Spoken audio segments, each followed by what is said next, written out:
Okay, Assalamualaikum and good day everyone. So today we are going into the new topic alkenes. So in this topic we are going to learn 5 subtopic. The first one is on the structure of alkenes, and then followed by the nomenclature, and then the preparation of alkenes, and the last two is actually the chemical properties of alkenes. So kita bagi yang kepada dua. The first one adalah reaction of alkenes, and then the last part is kita belajar pasal unsaturation test for alkenes. Okay, so let's have a look at an overview of this topic first. Okay, so basically daripada IUPAC Nomenclature, and then kita akan pergi kepada the preparation part. So as you can see, the preparation part dia involve elimination reaction kat sini, and you will be introduced to the Zev's rule dekat sini nanti. Okay, and then after preparation kita masuk pula chemical reaction. Chemical reaction pula kita akan tengok the addition reactions of alkenes. Okay, so there are a total of 6 reaction here that you will be learning later on.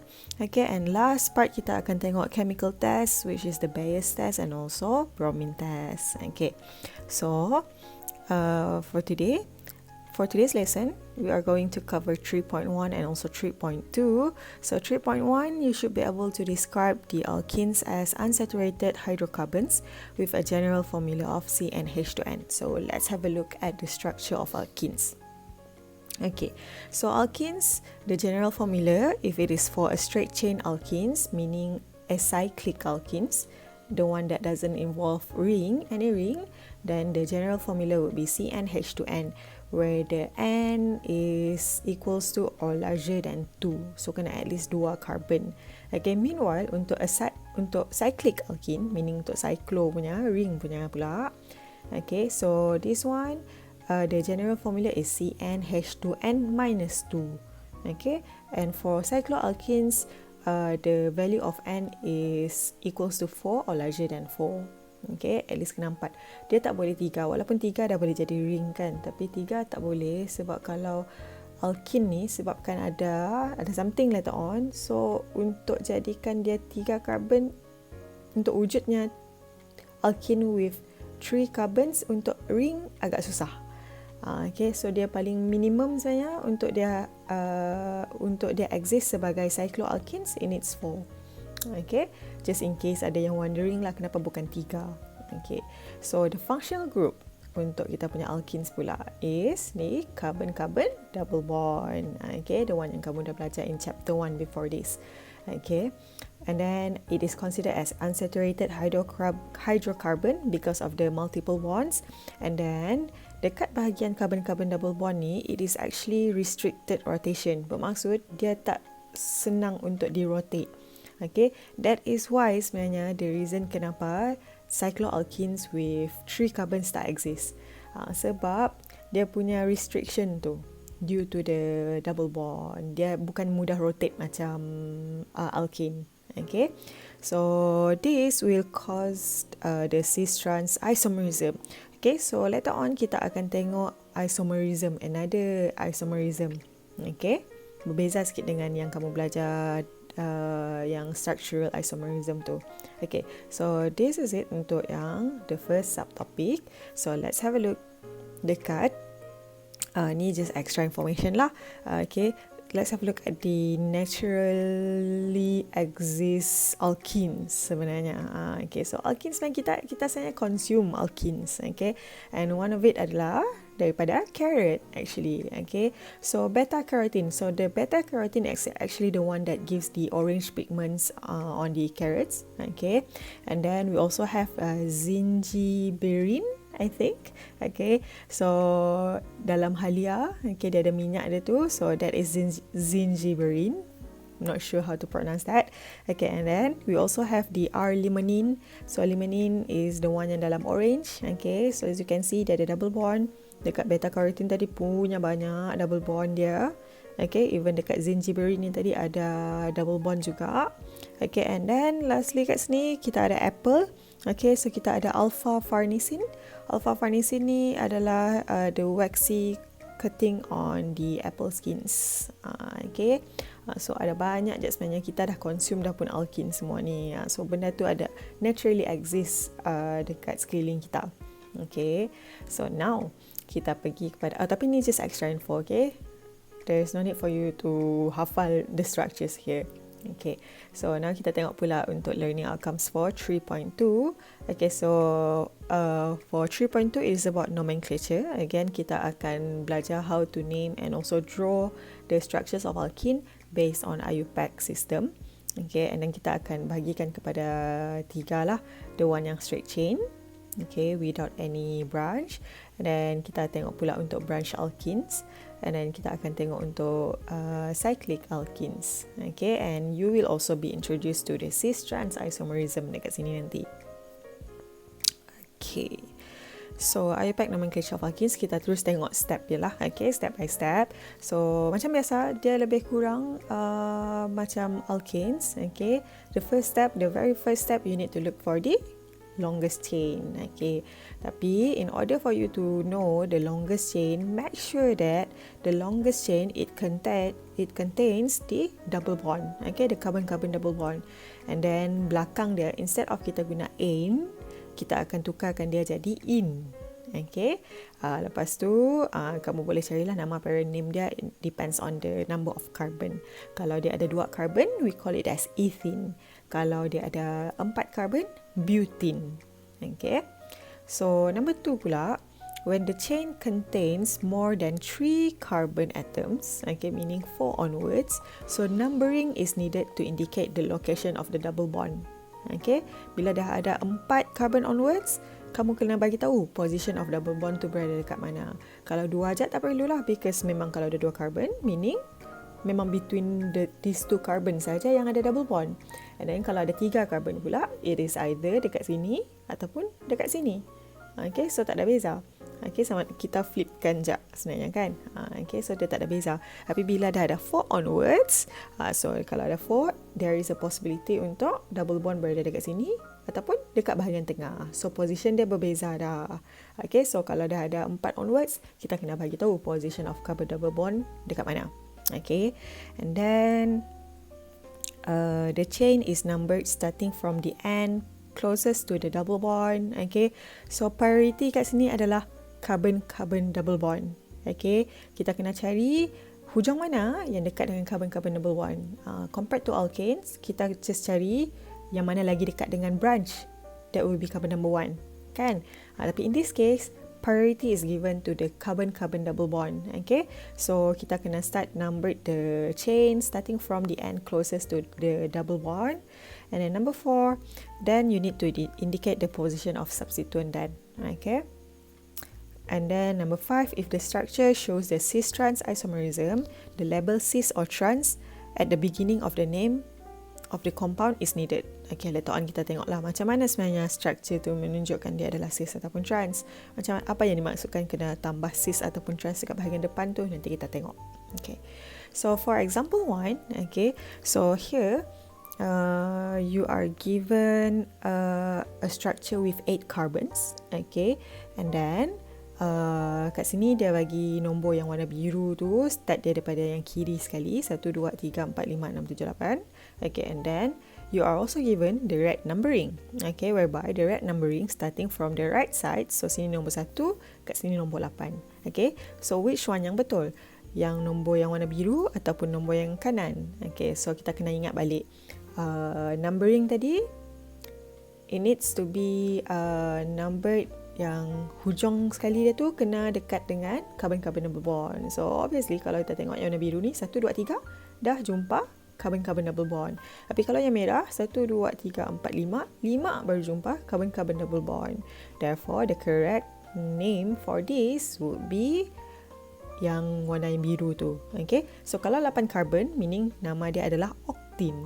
Tapi sebab kalau dah ada 8 carbon, you need to give the position of the carbon-carbon double bond, right? Therefore, nama dia jadi 3-octene. So, kena tambah ni, 3 ni. So, 3 ni merujuk kepada position of carbon-carbon double bond. So, it is not 5-octene. Okay. And then number 2. Okay, so number 2 ni ada involve branch. Okay, so we need to look for the longest chain then. So, your longest chain is actually sini, 4. Tapi sebenarnya kalau kamu daripada atas pergi sini pun sama aja sebenarnya. Okay, so 4 juga. Okay, so now let's say kita ambil yang lurus ni sebagai your parent chain. So your numbering boleh jadi 1, 2, 3, 4. Okay, ataupun sebenarnya boleh jadi dekat sini ni 1, 2, 3, 4. Okay, tapi this side lagi dekat dengan substituent. Okay, so yang betul would be biru. Kenapa merah salah? Padahal kalau kita tengok ni, betul lah alkene, kedudukan carbon double bond 1, 2 dah jumpa double bond. Yang biru pun 1, 2 dah jumpa double bond. Tapi sekarang ni kalau macam tu, substituent akan main peranan pula kat sini. Okay, so nombor yang betul would be yang biru. Sebab somehow carbon-carbon double bond kita pilih lah yang merah ke biru, tak ada beza. Tapi kalau substituent pula ada beza kalau merah dengan biru. Okay, so nama yang betul would be 2-methyl 2-butene. Okay, it is not 3-methyl 2-butene. Okay, so sekali lagi Miss nak tekankan, you need to give the position of the carbon-carbon double bond. Okay, so in this case the carbon-carbon double bond 1, 2, kamu dah jumpa carbon-carbon double bond, therefore ambil lah 2 ni, letak 2-butene. So 2 dekat sini merujuk kepada position of carbon-carbon double bond. Meanwhile 2 yang ni pula adalah merujuk kepada position of the substituent. Okay, and then number 3. Okay, so we have the blue coloured number, and then we also have the red one. Okay, so as you can see, kalau the red one 1, 2 dah jumpa substituent. Kalau biru pun 1, 2 dah jumpa substituent. But then, is the substituent our priority now? No. Priority kita adalah carbon-carbon double bond. Okay, so somehow warna biru ni yang betul because number 1, number 2 kamu dah jumpa carbon-carbon double bond. Sebab kalau start yang warna merah ni, nombor 4 baru kamu jumpa carbon-carbon double bond. Okay, jadi nama parent ni would be 2-hexene then. Okay, and then dia ada 2 methyl ni pula, so dia akan jadi 2,5-dimethyl 2-hexene, and it is not 2,5-dimethyl 4-hexene. Okay, and then this is another extra example yang Miss baru tambah. Okay, so macam Miss cakap tadi, your parent chain, okay, it must consist the longest carbon chain kan, but then it must consist carbon-carbon double bond. Okay, so for example dekat sini, ni sebenarnya 2 ni adalah structure yang sama. Okay, 2 compound dekat sini, they are actually the same structure. Okay, it's just that, let's say kamu start daripada sini. Sebab ni hujung, ini hujung, ini hujung.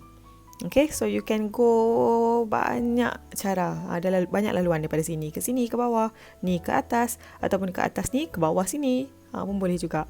So kalau kita tengok yang daripada atas ni pergi bawah, okay, so as you can see ada berapa banyak carbon ni? 1, 2, 3, 4, 5, 6, 7, 8. Okay, ini longest chain dia adalah 8 carbon. Okay, tapi kalau kita start daripada yang kiri ni, so kiri ni obviously kalau ke bawah lah yang panjang kan. Okay, kalau kita buat macam ni pula, this one only consists of 1, 2, 3, 4, 5, 6, 7. Okay, this one 7 carbon. Okay, so supposedly the longest chain would be the parent kan. Tapi this one is not the parent. Yang atas tu salah. Kenapa? Kenapa 8 carbon tapi dia bukan parent? Because adakah longest chain kita ni consists of carbon-carbon double bond? No.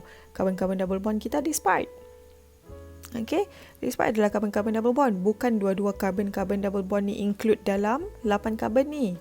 Okay, therefore this one is considered as wrong. So the one yang correct is yang bahagian bawah ni. Okay, therefore the correct name for this would be, so since yang ni nombor 1 lah, sebab carbon-carbon double bond, nombor 1 dah jumpa carbon-carbon double bond. Okay, so nama yang ni would be 1-heptene dan. Okay, and then dekat position nombor 2 pula kita ada ethyl. So 2-ethyl 1-heptene. Okay, so bukannya yang atas tu. Yang atas tu tak perlulah bagi nama pun.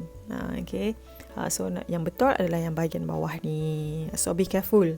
Okay, make sure that the longest chain it must consist of carbon-carbon double bond. Okay, so now let's learn the IUPAC Nomenclature of Alkene untuk ring pula. Okay, in Cycloalkenes. So number the carbon atoms with a double bond as 1 and 2. So automatically ring yang bahagian carbon-carbon double bond tu, automatically one of the two carbons, satu akan jadi nombor 1, satu lagi akan jadi nombor 2. Okay, and in the direction that gives the substituent encountered first with a small number. Okay, so for example kat sini, okay, so kita ada yang warna biru tu 1, 2. Okay, so as you can see 1, 2. Okay, and then boleh jadi the other way around. Okay, yang warna merah tu, so bahagian bawah ni yang nombor 1, bahagian atas yang nombor 2. Okay, tapi kalau kita tengok, dia bagi tahu in the direction that gives the substituent encountered first with a small number. So this is the only substituent yang kita ada. If we follow yang warna merah punya, nombor 2 baru kita jumpa substituent. But then if we follow the blue one, number 1 kita dah jumpa substituent. So the correct one would be the blue one, which is 1-methyl cyclopentene. In this case, not 2-methyl cyclopentene.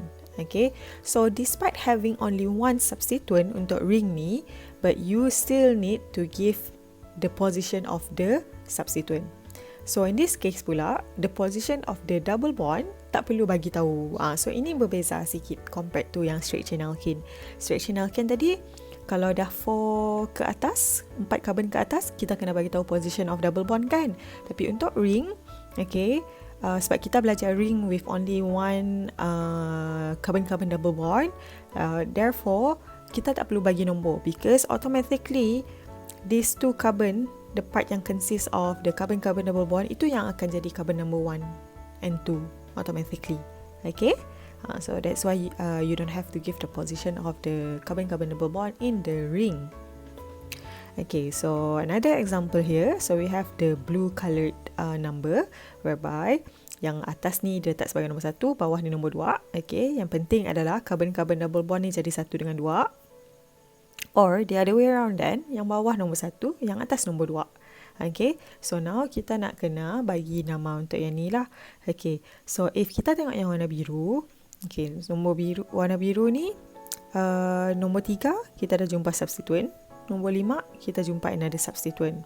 Tapi, kalau kita follow yang warna merah pula, okay, the first substituent kita jumpa dekat nombor 4.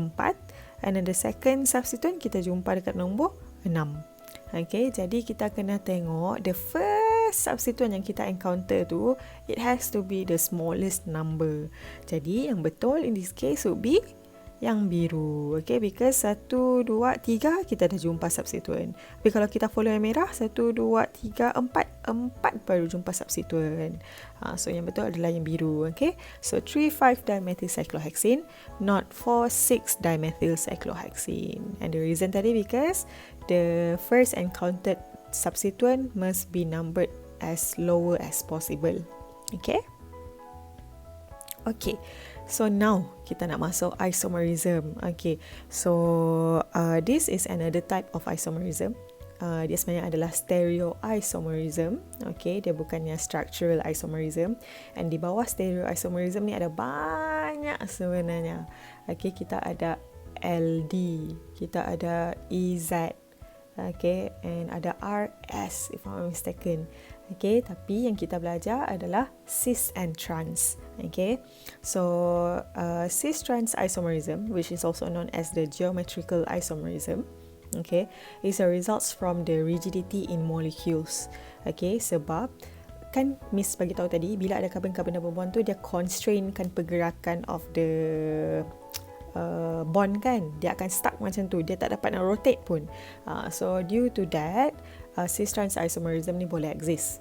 Okay, so the requirement for geometric isomerism, it needs to have the restricted rotation about the carbon-carbon double bond of alkenes ataupun carbon-carbon single bond in cyclic compound.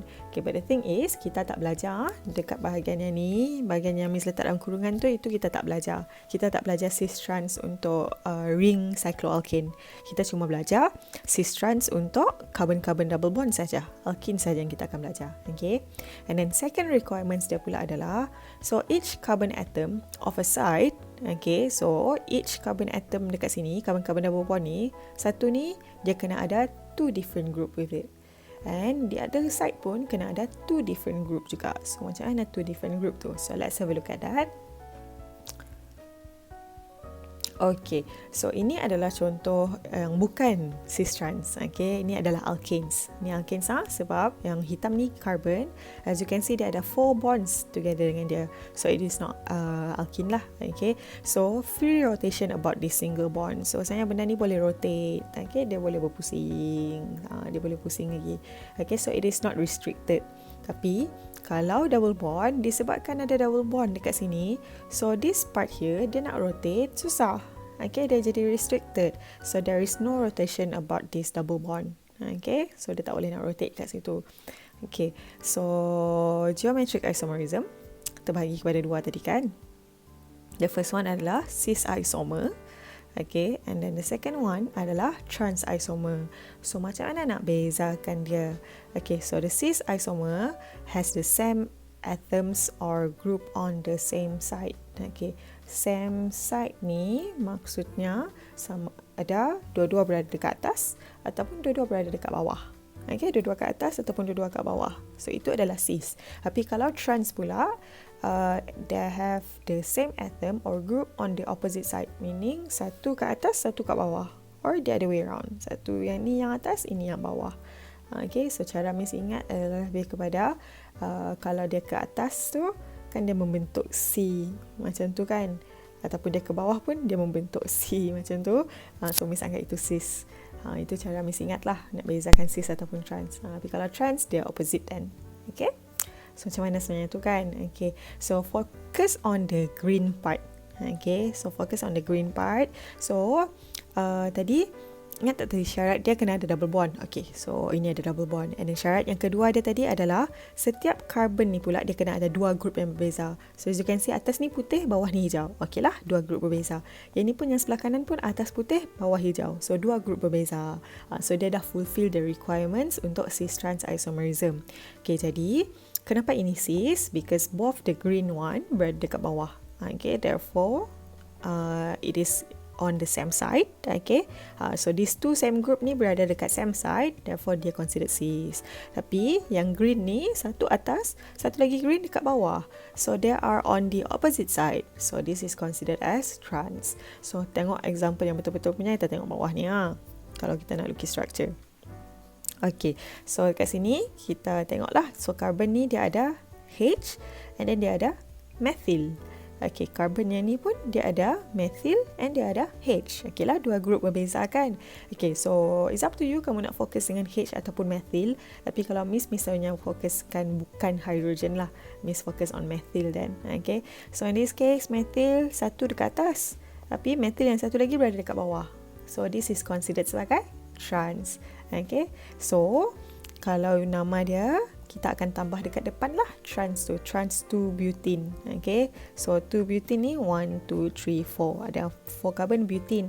Ada number 2 baru kamu jumpa double bond kan, 1, 2. So letak 2, and then disebabkan dia dalam bentuk trans, so kena tambah trans 2 butene. And another example is whereby both methyl berada dekat atas, so dia berada dekat same side. Okay, dua-dua dekat atas. Dua-dua dekat atas bermaksud same side.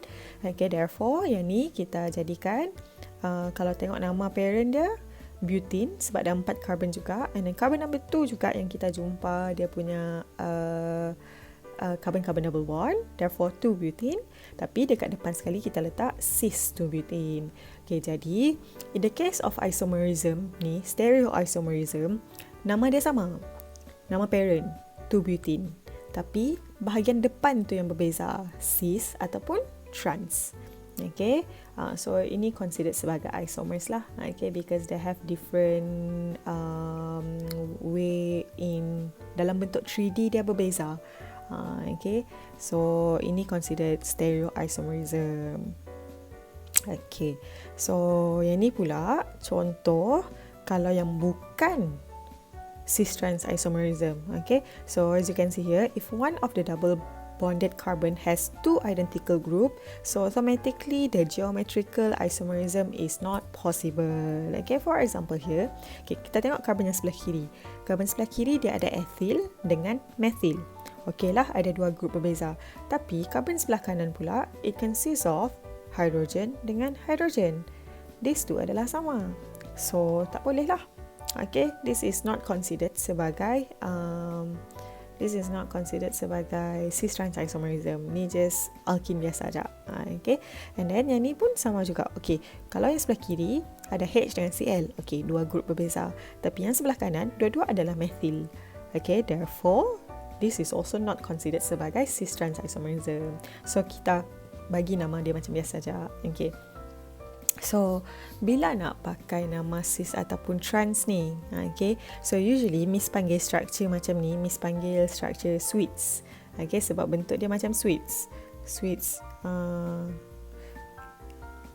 kan bentuk dia macam ni kan, gula-gula yang boleh pusing-pusing tu kan. Okay, so bila structure yang macam sweets ni, kamu kena bagi nama dia guna cis ataupun trans. Okay, lepas ni lah bila tengok latihan nanti kamu akan lagi faham. Okay, kenapa Miss cakap ni sweets? Ni adalah bahagian double bond dia tu. Lepas tu dia ada dua macam ni, ada dua group macam ni. So Miss panggil ni sweet structures lah. Okay, sebab waktu ni kamu nak tahu boleh ke tidak nak guna perkataan cis ataupun trans tu.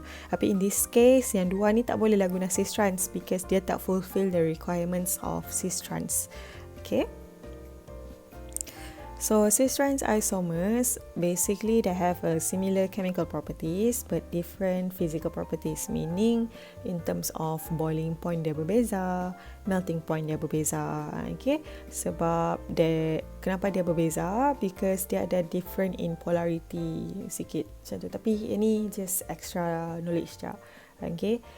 So, kalau cis isomers ni, dia adalah considered sebagai polar molecule. Tapi kalau trans isomers pula, it is considered sebagai non-polar molecule. So, obviously, polar molecule will have a stronger IMF. Therefore, it has a higher boiling point ataupun melting point. Okay, compared to the trans isomers yang ada non-polar je.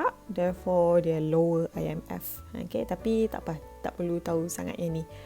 Just Miss nak bagi tahu, dia ada beza in terms of physical properties dia. Okay.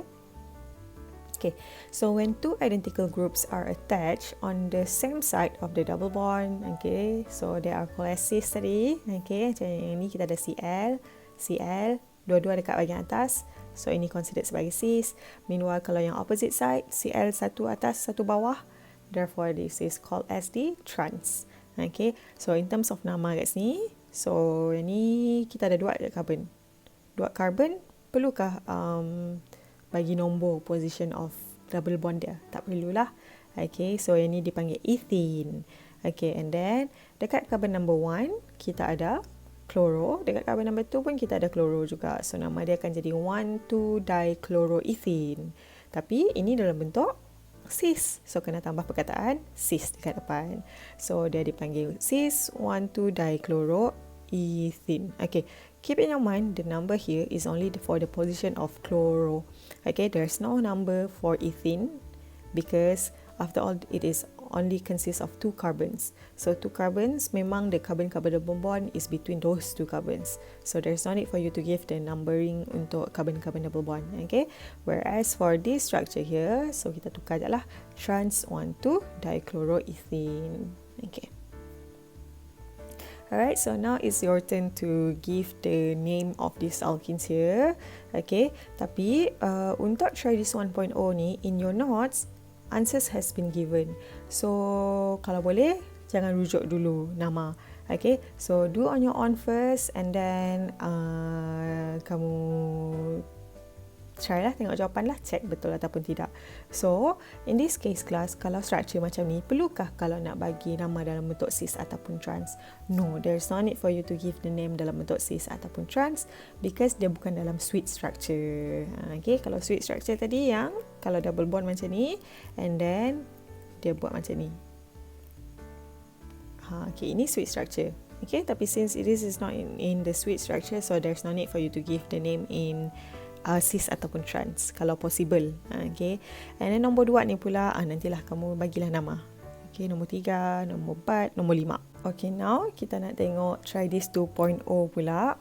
So untuk try this 2.0, so dia tanya which of the following compounds can exist as pairs of cis trans isomers? Draw each cis trans pair. Okay, so Miss akan tolong untuk A dahulu. B, C, D, E, F, kamu try buat sendiri. So, kalau anyone nampak, terus nampak, okay lah. Tapi ada orang dia tak nampak. So, apa yang kamu boleh buat adalah, okay, so this part adalah the carbon-carbon double bond kan? So, Miss fokus dengan situ dulu. So, C double bond, C. And then try lukis dalam bentuk sweet structure. Okay, so C yang sebelah kanan, dia ada 2 H. Okay, C yang sebelah kiri ni pula, dia ada 1 H. Okay, and then at the same time, dia ada CH3 dengan dia. Okay, jadi adakah ini considered sebagai cis-trans isomer untuk yang A ni? So, kalau yang A ni, no, it is not cis-trans isomer because C yang sebelah kiri ada 2 grup berbeza. Okay, betul. Tapi C sebelah kanan, dua-dua adalah H. So, untuk A, the answer is no. Okay, so untuk B pula kamu cek sendiri. And kalau boleh, kalau dia boleh exist sebagai cis-trans isomerism, Miss nak kamu lukis satu dalam bentuk cis, satu lagi kena lukis dalam bentuk trans. Okay, so dua-dua tu kena ada nanti. And then kena bagi nama sekali lah, try bagi nama sekali untuk semua ni nanti. Okay, so if our second ada out of 5 ni, there's only out of 5 ni ada 3 yang boleh ada cis-trans isomerism. Okay, nanti kamu try tengok. Okay, and then last kali try this 3.0. So another exercise of nak bagi nama dekat sini, tapi yang ni tak ada jawapan. Yang ni nanti Miss nak tengok jawapan kamu apa. Okay, so make sure tengok betul-betul adakah structure yang diberi kepada kamu tu dalam bentuk sweets ataupun tidak. Kalau dia dalam bentuk sweets, bagi nama kena ada cis ataupun trans. Okay, pilihlah salah satu, depends dengan structure tersebut. Kalau tak ada, kalau dia bukan dalam bentuk sweets, and then nama tu without the word cis ataupun trans dekat bahagian depan.